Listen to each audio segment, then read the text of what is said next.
What is up, everyone? Thanks so much for tuning in. I hope you're having a wonderful time. My name is Ethan. I go by Lord Ethan, and I'm an Overwatch collegiate varsity coach of coming up on 6 years, just under 10K coaching hours. Today, we're going to be taking a look at some Diamond DPS gameplay. This is going to be brought to us by a player called Lettuce. And, oh goodness, give me 1 second to fix my settings here. Okay. So this is going to be a Diamond Tracer player. They mention in their notes, I'm in high Diamond right now, and I've been playing consistently. And have been going up this season. I just want some advice on what to focus on during my games for improvement while I climb to continue to do so.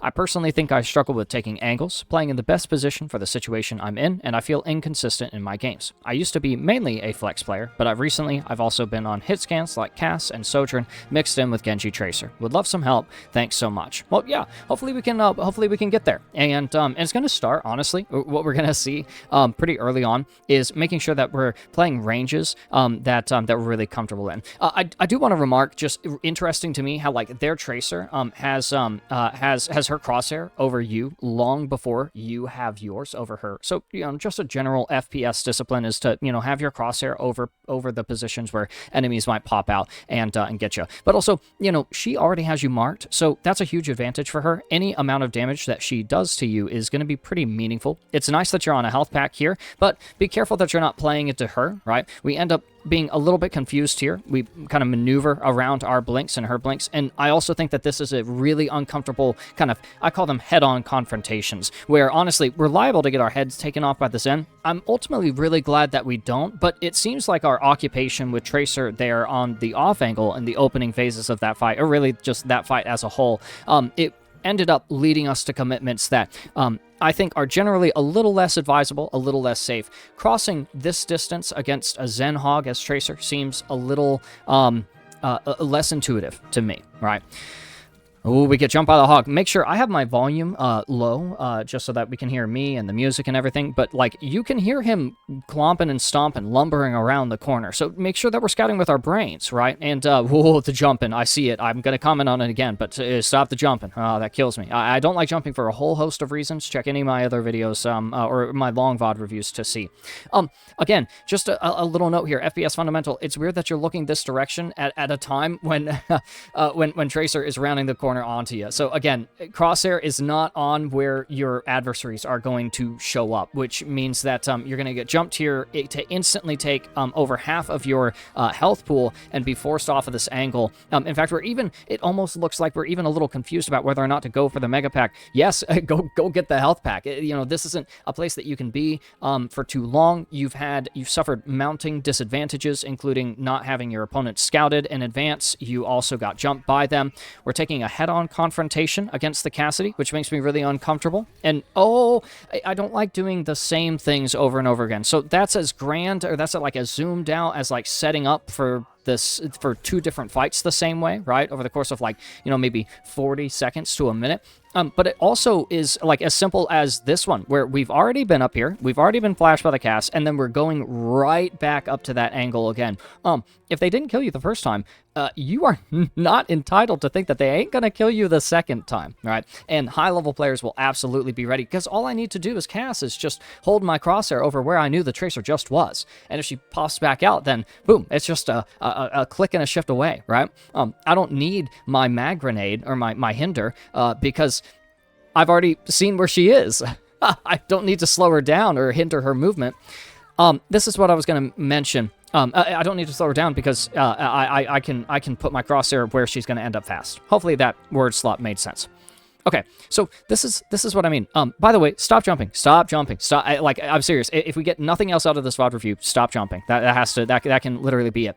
I don't like these ranges that we're taking Tracer in. It's not necessarily that you should only ever be trying to jump around corners, leap out from around the left or the right, oh gotcha kind of style gameplay.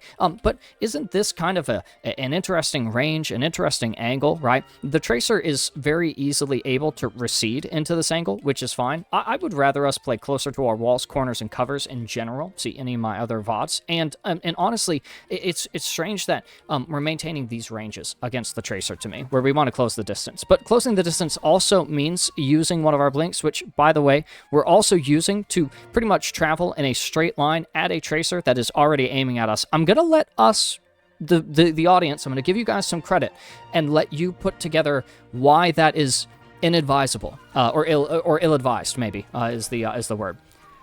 It's definitely in my courts. It's inadmissible. Don't travel along a forward vector to your targets. And honestly, it's strange how you're kind of on the opportunity to make the right decision here and just continue coast side. Say, okay, all right, Tracer doesn't want to mess with me. Fine, I'll go coast side. Oftentimes, doing the right thing in Overwatch leads us to the next right thing to do. I think that our pulse bomb cast there is really strained because we have to double blink across a distance from a head-on confrontation to another head-on confrontation into a cast Zen. I think we're lucky, kind of, to get the Zenyatta, but honestly, it's good that this fight is working out this way. We're still away from our walls, covers, and corners, and honestly, it makes sense that we lose the duel to that Mizuki, partially because we gotta quit jumping, and he has us marked. So there's this. I don't think we have to persist on this one, right? If Overwatch is about advantages and disadvantages, this was just a really easy shot to land. Like, if Overwatch is about advantages and disadvantages, then one big advantage is, just not taking damage or not dying, right? One disadvantage to avoid is taking damage, or dying, right? So that you can maximize your ultimate generation uptime, right? Not even about like fight uptime. But then on top of that, marking and scouting is really important too. So if you're playing on the left and then you disappear and you pop out on the right, isn't that predictable to some extent, right? So information ends up being a disadvantage there for you, not to mention the damage you had already taken. And I've had plenty of conversations about damage in Overwatch. See any of my other VODs, we cover that. That's actually a really nice pick. I like that you're able to get that on the Tracer. I don't think, oh man, this is one of those VODs. I'm already pausing a little bit too much, but this is one of those VODs that I would really love to kind of take a magnifying glass to and spend really a full block on this one. We would have a really good opportunity to talk about some of the kind of the wacky blink movement that ends up putting us into what I call head-on confrontations, and that's just where we're blinking forwards at an opponent who already knows that, like, where we are, right? So the idea is you want to make it to where your opponents, the matchups that you're taking, where it takes effort for them to find you, because there are a couple of steps to the aiming process. The first one is target acquisition. Let me ask you, how quickly are your opponents able to accomplish the first step of aiming, which is target acquisition, which is where you figure out where your target is and place your crosshair generally over where they are or where they're going to be. How easy do you think it is for your enemies to acquire their target if you are standing in their immediate field of view, right? So you understand why I want us to avoid the head-on confrontations, and that's why I really like playing this range, actually. I think this is the first range that I've really liked, outside of the range that you're able to use against the Tracer cast here earlier, right? So this is a really nice example, and I also appreciate that you're generally staying pretty close to your points of walls, corners, covers. I don't necessarily know how I feel about walking towards a cast after you've gotten your recall. If Overwatch is about advantages, then you've gotten yours, right? The pick on the Tracer, now you just have to live. It's nice if you can continue to secure additional eliminations and contribute to fight participation.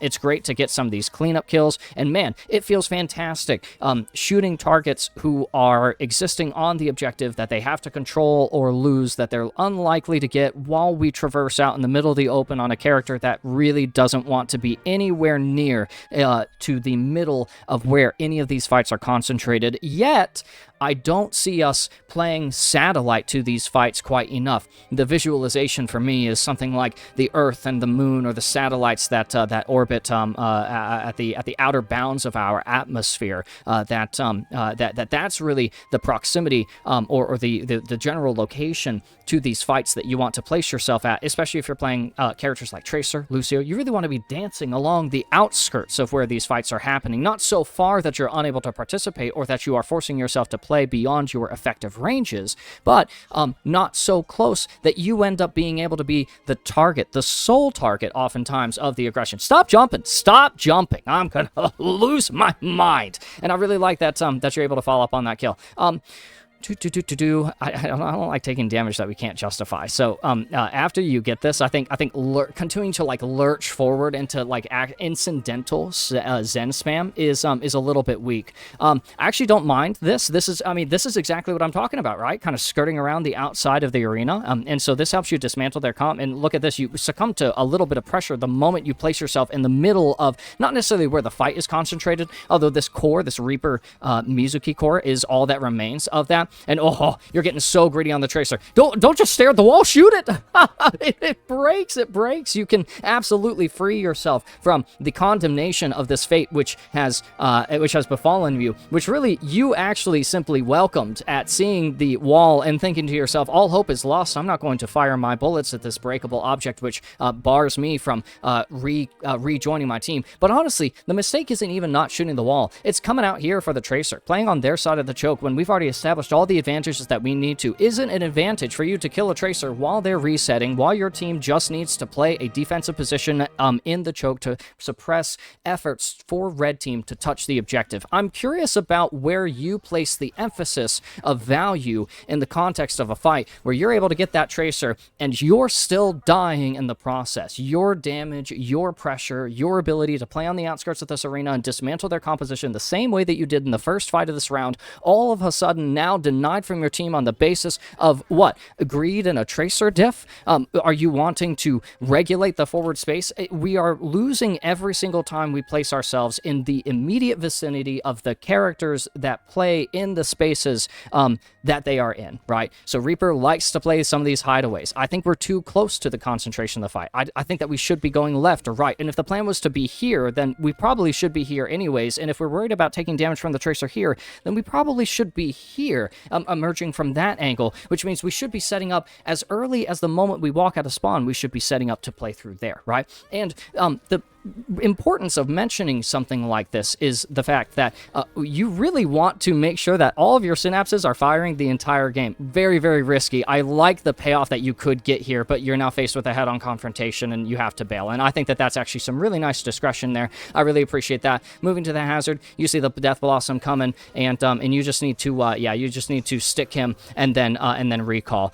You end up going for a much harder stick there. My policy is if you have it, use it. So really, as soon as you're like 80% to your ult, you're really thinking about how you want to use it. And let me tell you, after a Reaper has gone for Wraith in the middle of the objective before, like literally right before he has ultimate, that is an incredible stick. And not to mention, it is an easy one. You are literally tracking him. You just need to shoot a little bit with your pulse pistols, build your thing, and then like not even stick him, just throw it at the floor. Kill the Reaper, because this stick is much harder one that you go for. And honestly, we often find, at least has been my recent experience, we often find that that our worst ultimate casts are the ones that are typically late enough that the only reason we're casting them is because we have to get it out, right? We have to use it because we have it. So that's why that's just one of the many reasons that, like, build your ult to use your ult to build your ult. I rave on about it in other videos. Feel free to check those out. A little bit of a head-on confrontation. You're marked on this angle, so so they know that you're here.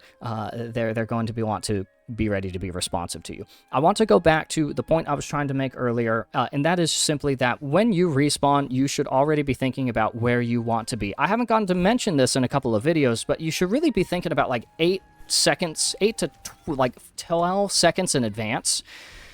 I hate this duel. I hate everything about this duel. I hate that we're marked here. He TPs on us. This is your opportunity to be like, haha, can't catch me, and then just run off. And then what? He's not here to help break the formation on your choke, or he's here and he's marked by your Cassidy who's also ready to duel him, right? Do you actually mess up your Cassidy by being out here? It's interesting that that the same time you're aggroing and our Cass aggros, he manages to, is there a way that he manages to Wraith? Is there a way that we could stagger our cooldowns or our approach or our damage so that he's not able to just like walk away like that, right? And then of course lingering on this position on an angle that we're already marked. It's really important to understand that if they see you, they either know how to kill you or they can very quickly develop the plan to kill you. So your idea is to either kill them first, build your advantages first, use your ultimate first, play forward first, whatever, right? Careful, you make so much... Stop jumping, stop jumping, stop jumping. It's killing me. It raises your center of mass, it messes with your crosshair discipline, and it makes you loud as heck, and it gives you, like, heck and predictable movement. We're overstaying our welcome here. By the way, I don't know why we're blinking back here, considering this is where we came from, this is where we've been marked, and we have the blinks to just send ourselves all the way through. Recently, I've been watching quite a bit of Tracer gameplay recently, and it has unnerved me the amount of Tracer players that, with all of this mobility, all of this potential to go, haha, I'm over here, oh, haha, I'm over here, oh, now I'm over here, right? You aren't just running it all the way into their backline, to where either A, they'll lose the mark on you eventually, and you'll be free to set up how you'd like without worrying about the pressure that you're going to experience before you re-enter, or B, you're going to pull 1, 2, 3, 4 people's attention away from the core of the team. Yeah, we're just trying to do too much right there. That's really unfortunate. Just really audacious to consider that your task in this fight is to find the opening pick while they traverse through a choke that they control, that your team isn't controlling, on a target that hasn't been already identified. I understand building your ult and then saying, okay, I want to go stick blank now, but you still have to scout that, right? This is also just a little bit like Synapse is just not firing, or not Synapses, just the one Synapse that you need isn't firing here in this moment. We're like, you don't need to touch the point, you need to live. Why do you need to live? It's because you have your ult. You need to be able to cast your ult. You need to be able to apply pressure. You need to be able to control the map. I haven't gotten to talk. There's really been... Oh, man. Sorry, guys. I can't spend too long on these VODs because I've got so many of them, and I love going into detail, and we've really missed a lot of opportunities to talk about even more stuff. Steps in the wrong direction, timing, map control, terms of engagement, the 3 rule sets. You can examine any of my long VODs or any of my former videos, and that's fine. You got to touch, but touching without a plan to ult. Honestly, my problem here is that we touch and then we exist on the objective instead of like going for the touch on, touch off, right? We really should be blinking on and then off and then go for the retouch, right? Because the wick will reset. It will start burning from the beginning every time you go for a touch, right?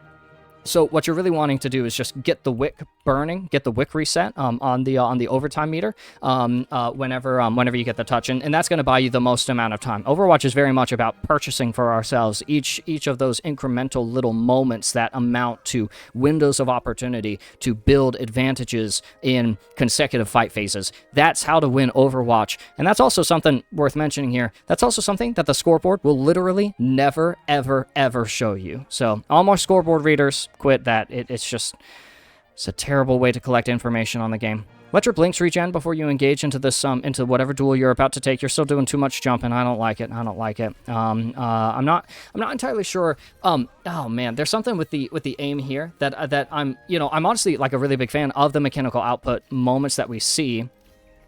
It seems like when they're counter strafing you, it's a little bit problematic. We'll have to come back at some point, or we'll have to reevaluate in some other matchup how to kind of counterplay that Mizuki chain. It's possible that running here in a straight line, Ball's already booped him back. Let Ball take the chain. You actually blink in front of your tank here. It's actually as simple as that. So yeah, you blink in front of your tank here so that you can be the sole target of his aggression. Didn't I say that earlier? Right? Isn't it interesting how your movement, your map traversal, the places you're positioning yourself are not only like outside of your effective range, but also like in front of your team, or so that red team like has to shoot through you to get to your team, or in front of the enemy team, so that you're the only one that is, or you are the one who is the easiest one to shoot, right? So we could go through each of the Overwatch maps and sit there and say, oh, okay, well, this is a good position to start Tracer on, and oh, this is a good place to rotate to, and this is a great way to kite, but that would be a lost cause. 13 meters, 13, in some change, right? So not quite the length of a Roadhog hook, a little, actually quite a fair deal shorter, is going to be your effective range as Tracer. You want to avoid, that's a nice stick, by the way, but just stick the Reaper. Do the easy stuff, the boring stuff. See my other Tracer VOD reviews.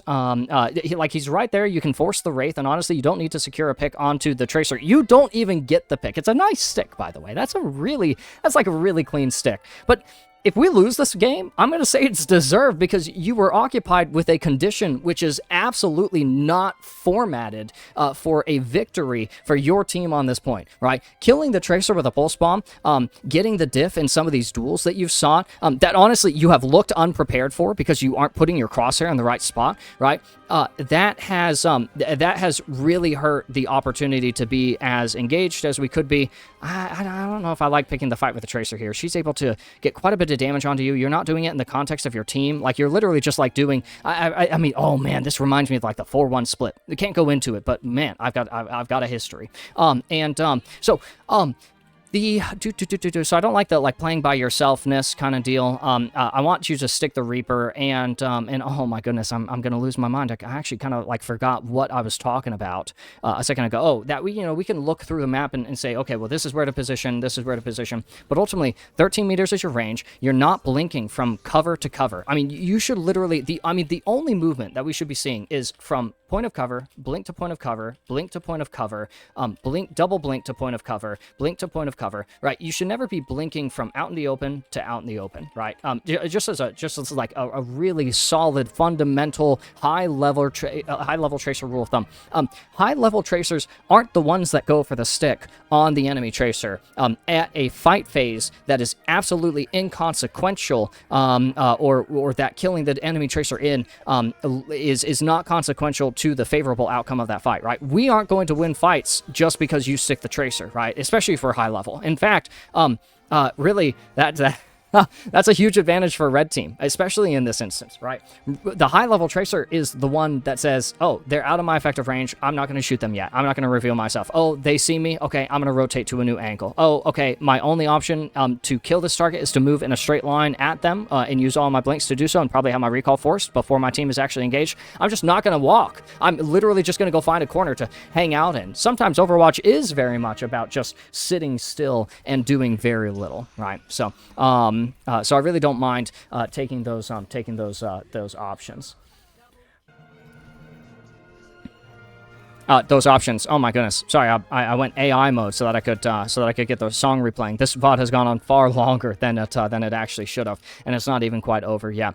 With Tracer VODs, it's always so challenging to watch because it is so tempting to pause so much. There's always so much to talk about. Tracer's a very well integrated character into the ways that you play Overwatch, and this last round has really been more kind of recap than anything else. But it doesn't matter. We're seeing the exact same mistakes. The pulse bombs that aren't cast early enough, which leads to late pulse bombs, which leads to not the best targets. We're having to traverse so much distance because we're not willing to take more time to set up in a way that keeps us from being marked by the enemy team. When I say marked, I mean they see you. So again, if they see you, then they can start forming an idea of how they're going to kill you. We are taking head-on confrontations quite consistently. We're getting preoccupied with conditions that don't actually matter towards winning the fight. I'm gonna say it, messing around with a tracer in the corner on a mini pack doesn't make sense to me if there's a point to control, if there's ultimates to build, if there are cooldowns to force, right? The tracer will come to you one way or the other, but there are some scenarios here that I'm willing to bet your damage, your presence, your participation is far more valuable than onto a tracer on a mini pack somewhere. The other thing that we have to work on is that we are, and this is related to a lot of other stuff. In fact, I think that if you fix this, you'll actually find that the other stuff that I was complaining about moments ago are actually fixed themselves. What I would see you do is navigate the outskirts of the arena. We don't see you play out here enough. And honestly, it's not even just out here, right? Because you were out here a little bit when you, let's say, blinked in front of your tank so to eat the Mizuki chain or to, whatever else, right? I'm talking about blinking to megas, right? Blinking across the distance, going and controlling this area, being a nuisance from here, right? If you want to mark yourself to your enemies beforehand, then poke them from a distance where you know that they're going to want to come chase you. And then boom, they're entering your position on the map with your crosshair held over where their head is going to pop around the corner that you are working, right, that you're manipulating. This is I think that this is going to be a huge correction, as in it's going to have some really awesome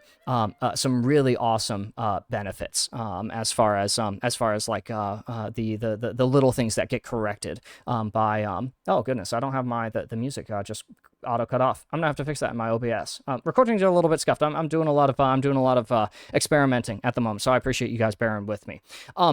At the end of the day, pick any one thing that I've said and start with that. Lettuce, I really liked a lot of the stuff that we saw. You had some flashy plays, although I'm going to tell you to err towards doing the boring stuff.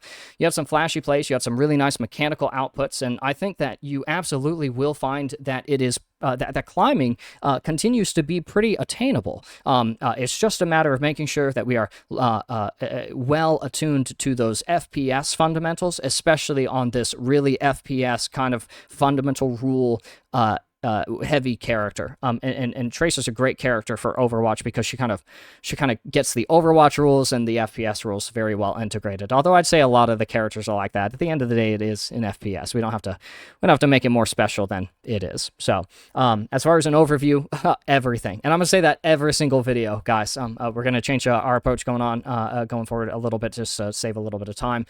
Although my long-windedness is not gonna help me with that.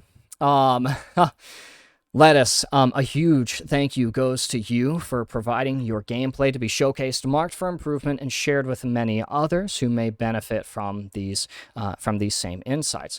Guys, if you want to have your VODs, your replay codes reviewed for free on the channel, then you guys are free to email this email address that you see on screen. It's very important to note, guys, that you must include the following, or else I'm not going to look at the email. That's going to be the replay code. It has to be a close win or a close loss, or a loss that you think you played well in, or a win you think you might not have deserved, right? No steamrolls, basically.